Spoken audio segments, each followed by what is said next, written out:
Hey everyone, and welcome back to another explainer. I am so incredibly pumped you're here today because, well, we are officially tackling what most people consider the absolute ultimate boss level of grade 10 physics. Yep, I'm talking about combined circuits. Now, if you've been working through basic series and parallel circuits, you probably know the individual rules aren't actually too bad. But putting them all together in one big jumbled mess? Yeah, that's where things get real interesting. So, grab a notebook, get comfortable, and let's go beat this boss level together. First off, why do these combined circuits cause so much absolute panic for physics learners? Honestly, it's a completely normal reaction. Combining the rules for series and parallel often feels incredibly overwhelming at first glance. I mean, you look at a diagram with wires and resistors branching off in literally every direction, and your brain just kinda freezes, right? But listen to me right now. Do not panic. I'm going to show you exactly how to break these down, so you never have to second-guess yourself again. Okay, let's dive into this because the ultimate relief, the real secret to solving these problems, is a completely different mindset. You literally cannot tackle the whole circuit at once. It's exactly like peeling the layers of an onion. You just have to take it one single layer at a time, revealing the simpler puzzle underneath until you finally reach the core. To get us there, we've got a super clear roadmap for this explainer. First, the secret to combined circuits. Second, the step-by-step method. Third, current, voltage, and traffic. Fourth, another worked example. And finally, number 5, avoiding common exam mistakes. We've got a solid plan to conquer this thing together. Starting right off with Section 1, the secret to combined circuits. Let's clearly define what we're actually looking at today. So, what is it? A combined circuit is simply a circuit that contains both series parts and parallel parts all acting together. Imagine electricity flowing out of a battery, right? It goes through one single resistor in series, and then suddenly, bam, the wire splits into 2 separate branches, sending that electricity through 2 resistors in parallel. That exact combination is what we are learning to untangle. And that brings us to the big secret. Let me emphasize this heavily right now. Never solve the whole circuit at once. Seriously, solve one section at a time. This is absolutely the most crucial exam skill you need to adopt before you calculate a single number. If you try to just slap Ohm's law onto the whole complicated mess right out of the gate, you are going to get the wrong answer for sure. You have to identify your series parts, identify your parallel parts, and handle them completely separately. Which leads us perfectly into Section 2, the step-by-step method. Now, what's really interesting about this next part is that it's literally your cheat code. If you want to think like a top-tier physics student, you need a highly systematic approach. Here are your 3 steps. Step 1, identify the parallel parts. Look for those branching paths. Step 2, simplify them first. The parallel section is almost always nested inside the bigger circuit, so we want to crush that down into a single number right away. And step 3, solve the remaining series parts. Because once that parallel section is simplified, well, the whole thing just magically turns into a basic, super easy series circuit. Let's look at our first practice scenario to set up a really good visual mental model for the math we're about to do. Imagine we have a 12-volt battery. The current flows out and hits R1, which is a 2-ohm resistor, in series. But then the path splits into 2 parallel resistors. R2 is 6 ohms and R3 is 3 ohms. Our goal is to find the total resistance and the total current. Remember our golden rule? Do not panic. We've got this. Okay, step 1 tells us to solve that parallel part first. So we're going to focus entirely on that 6 ohm and 3 ohm split. Using our parallel resistance formula, 1 over Rp equals 1/6 plus 1/3. We just convert that 1/3 to 2/6 to get a common denominator. Add them up and we get 3/6, which simplifies perfectly to 1/2. Now here's the absolutely crucial final step of this formula. You have to invert it.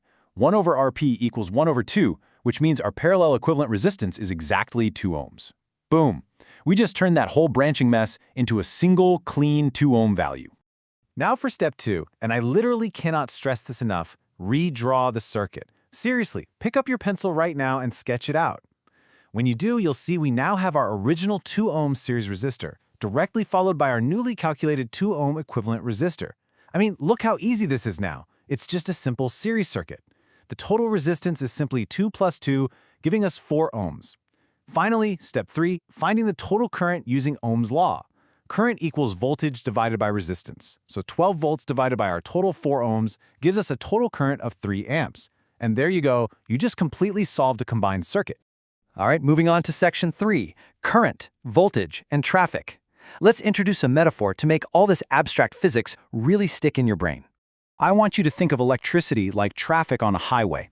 This brilliantly illustrates why resistance behaves the way it does. In a series circuit, it's like one single, one-lane road. If you add more resistors, it's like adding speed bumps or accidents on that single road. Traffic physically slows down, therefore the overall resistance gets bigger. But in a parallel circuit, it's like opening up multiple alternative roads. Even if those new roads have their own speed bumps, just giving the traffic more paths to take means it flows so much easier overall. So the total resistance actually gets smaller. Now let's apply that traffic logic to electrical current. Current in a series circuit stays the exact same everywhere because, well, there's only one path to take. But current hitting a parallel section, it splits because the path diverges. So the absolutely crucial thing to remember here is that the current passes through the series resistor first, all together in one big group, and then it splits up when it finally reaches those parallel branches. Now contrast that with the rules for voltage.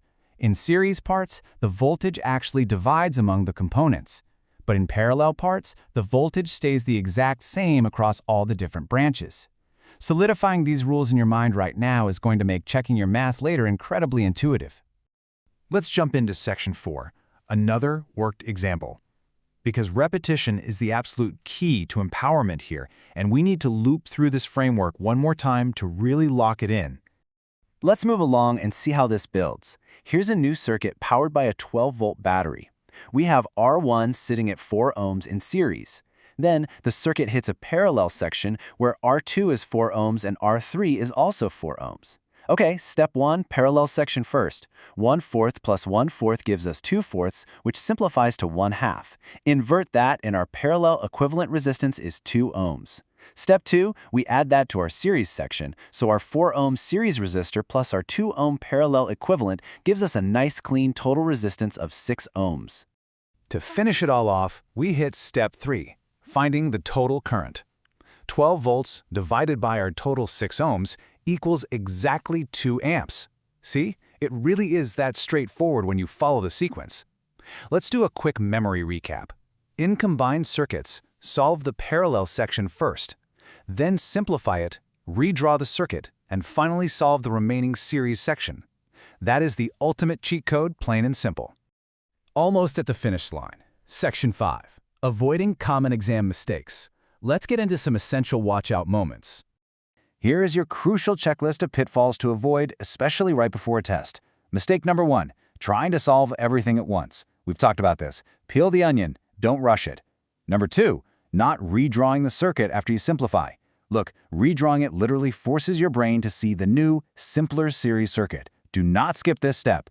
And number 3, forgetting your traffic rules. Remember, current splits in parallel and voltage splits in series. Avoiding these traps is just as important as knowing the actual math.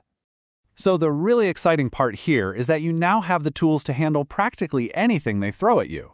Let's end with one final, quick challenge to test out your new cheat code. Imagine you have a 6 ohm and a 3 ohm resistor in parallel. Just based on what we did today, you know how to simplify that, right? But what if we added another 2 ohm resistor in series right after them? What would the total resistance be? I'm going to leave that one to you to solve on your own. Keep practicing these steps, always remember to redraw your circuits, and I'll catch you in the next explainer. Keep learning, keep focusing, you've totally got this.